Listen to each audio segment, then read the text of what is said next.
Astros World Series pick is dead, but the Dodgers still alive on that end of it. We'll get to Dak and the boys in a minute, but first, LeBron's first points as a Laker came on 2 thunderous dunks. First dunk off a steal, the other in transition. Lakers had a good opening quarter. LeBron had a great opening quarter, and then the Blazers played much better throughout. LeBron didn't play as well in the final 3 quarters of the game, but this was a hell of an introduction to the Laker fans right there. It was exciting. Great anticipation. Good pick and roll there at the top of the key. Same game. Al-Farouq Aminu driving to the basket puts JaVale McGee on a poster. You know, you're supposed to show up on posters, big man. I give credit to JaVale McGee. Yes. Unlike some former Warrior centers who, instead of going up for blocks, will just elbow you. I'm talking to you, Zaza. JaVale up there contesting. JaVale's going to get put on posters, but he's also going to win some of these. In the NBA, you're going to get dunked on. Yep. You're going to get got. Find a way to throw some Warrior shade in today's show. Wolf was amazing. Finally, Emmanuel Sanders taking a toss, finding a wide open Cortland Sutton in the end zone. How many players see on the Broncos roster do you think throw a prettier long ball than Case? 6? None of them probably should do it, but at least one right there. There's one. I'm guessing Von Miller can do it. Man, stop. He's a hell of an athlete. They're both their backups, I'm sure. Hey, John Elway thought he was good enough to quarterback this team. John Elway might sign him to a multi-year deal. Their GM definitely can throw a better long ball than.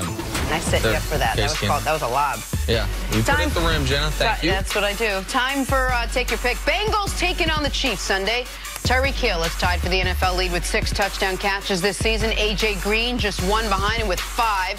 So which receiver will have a bigger impact on Sunday, Green or Hill? CC, take your pick.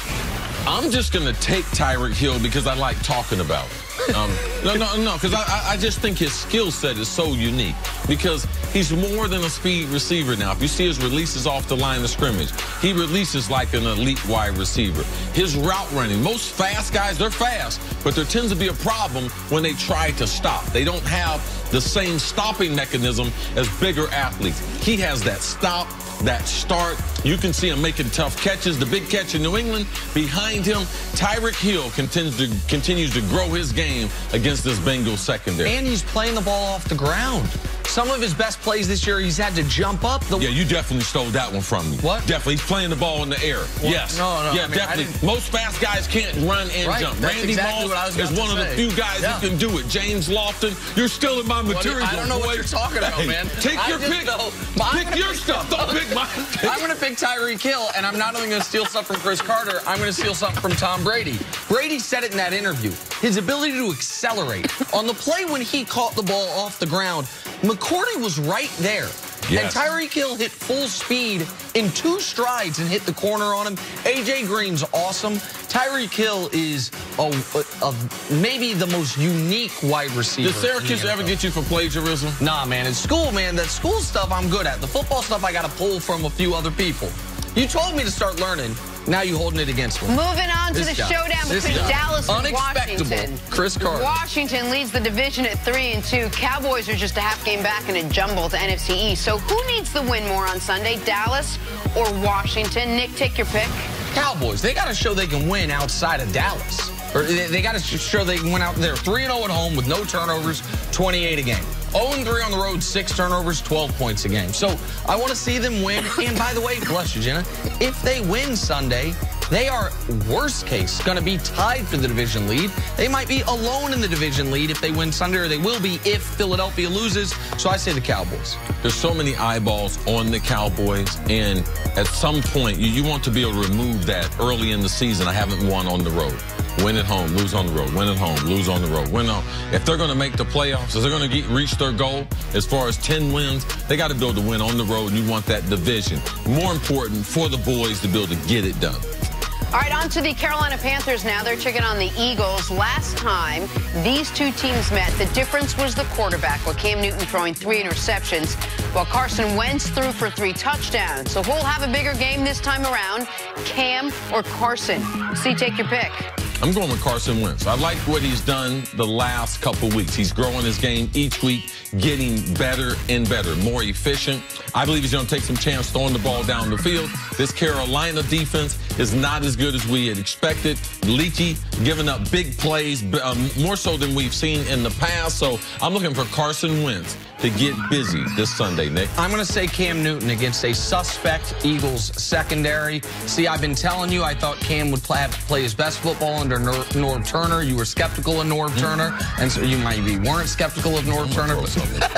But listen, Cam has not been the up-and-down guy that he's been throughout his career. He's had one poor statistical game this year, and they won that game. Cam's throwing the ball well. They got off to a very slow start last week. I think they get off to a fast start this week. I think Cam has the better game. All right, we'll end with basketball. LeBron James will make his Staples Center debut on Saturday as the Lakers host James Harden and the Rockets. So who's more likely to get the win in L.A.? Will it be the Rockets or the Lakers? CC, take your pick. Forget the hype. I know LeBron's first game and everything. But, man, the Rockets are a better team. And with the Rockets getting off to the slow start, losing in opening night, this becomes an important game for them. Also, Nick, I tell you, man, as athletes, you like to send little messages. There's no need to have this young group of Lakers thinking that they're better than the Rockets. The Rockets send the message on Saturday night. Rockets get the win. I believe also the Rockets win on Saturday night. Listen, I understand that it's a road game for Houston. Houston got blown out in their home opener. Houston, I still believe, is the second best team in the NBA. I know a lot of people have Boston ahead of them. A lot of people think Toronto's better than them. People are saying Utah, OKC. I still think it's Houston. They didn't show that at all in opening night. They had the most disappointing opener of any team in basketball. They bounced back. They've got the defending MVP. They've got one of the 6 greatest point guards ever in Chris Paul. They will bounce back on Saturday against the Lakers. The Lakers, what they need to, this is a tough matchup for them because you know the Rockets ain't going to only make 7 threes. Rockets going to be bombing from deep, and it's hard to beat a team with 2s when they're shooting 3s, so I think it's the Rockets. Tremendous win by Magic Johnson. Jenna, you talked about being the lure LeBron James to be able to come to the Lakers, but Jenna, man, is upset about them shorts. That's a loss. Them short shorts, he's wearing Magic's old shorts for the Lakers. Yeah. No, we need some long shorts the way he used to wear. I'm just going to say this, and I promise I won't bring it up again. I have a poster in my room that I've had since I was a kid, big, but with Danny Ainge with those little tiny green shorts with the number 44 dribbling down court. Hold on. You can bring this up more if you'd like. I just want to make sure I understand this, what you just said. You still have a Danny Ainge poster in your room? It's not up. It's on a big board, and it's leaning. It's under my bed. It's under my bed. Yeah, Steph won't let me put it up. Okay.